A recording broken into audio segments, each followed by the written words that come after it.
Okay, on your iPads you have an app called Good Notes installed.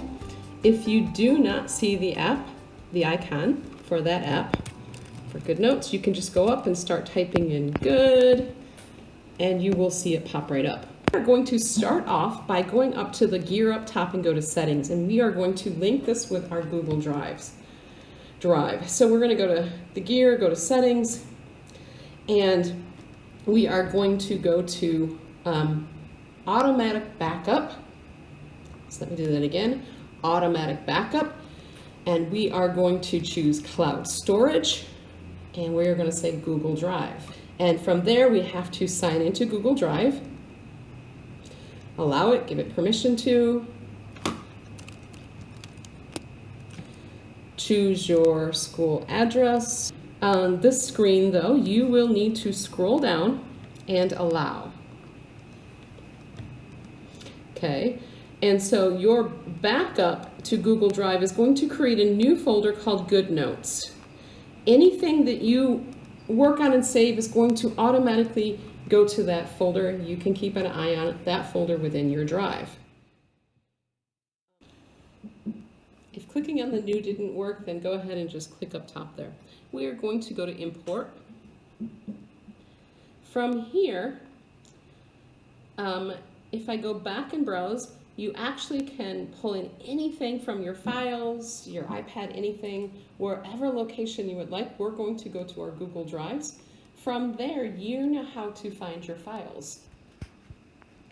Okay, once I have my documents in there, I can annotate all over these. I can write, I can teach. I can zoom in with 2 fingers. If I touch it one at a time, it's going to write. So touch them simultaneously and zoom in, pinch in and out so that it's big enough for the kids to see, and then you can easily adjust and pull over. I'd start with it in and then allow them to see the idea, and then zoom in enough so that you can focus on whichever you would like. And then you have your tools up top, your pen, your eraser, highlighter up here. If I am drawing a shape, and it's got it in green, I'm going to change it to blue, and I'm drawing a circle. Well, that wasn't the best, neither was my shape. And I go, it's going to try to help me. Or if I want to use the pen and I put something on here, but it's not quite where I want, I can take my lasso tool, and then I can move my arrow to where it should be.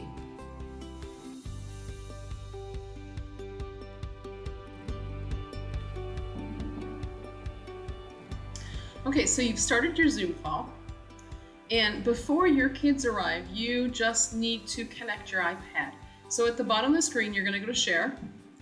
The third icon over, you're going to go to iPhone or iPad, and then click Share, and you need to make sure you're on the same network, Wi-Fi network. So, and then connecting to, swiping down on your iPad, choose Screen Mirroring, choose Zoom L Miller, and then you know it will be connected when Air Server pops up. Sometimes it takes a second, so it's better to do it. We're connected.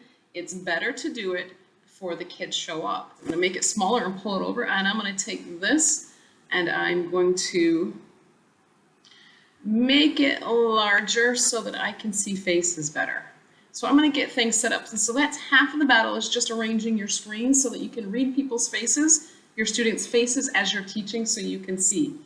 So then get your setup. My iPad's to the right, or whichever way you want it, and my laptop is in front of me. Now, I can see that I now have Good Notes open. We just talked about how to connect it. I now can freely write with my pen, and I can start to do some instruction.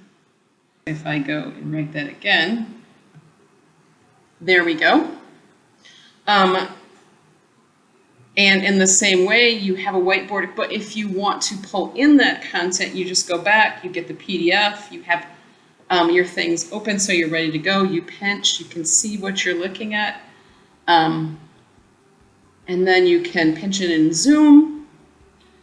Your kids are able to see it. Now, This is how you would use it in a Zoom call to instruct. In the same way that you're able to share your screen with Air Server and swiping down, the students would be able to do the same thing, except they're going to simply just find your laptop and be able to share to your screen when you're on it, so that you can have peer modeling, you can see their work, you can see what's happening with them. And you can let them share in the process, and they as well can open whatever you're working on, and you can annotate it together. They can show their work. You pull in the worksheet from Discourse, they load it up from their Google Drive, and then you can proceed to fill in the answers. They can plot points.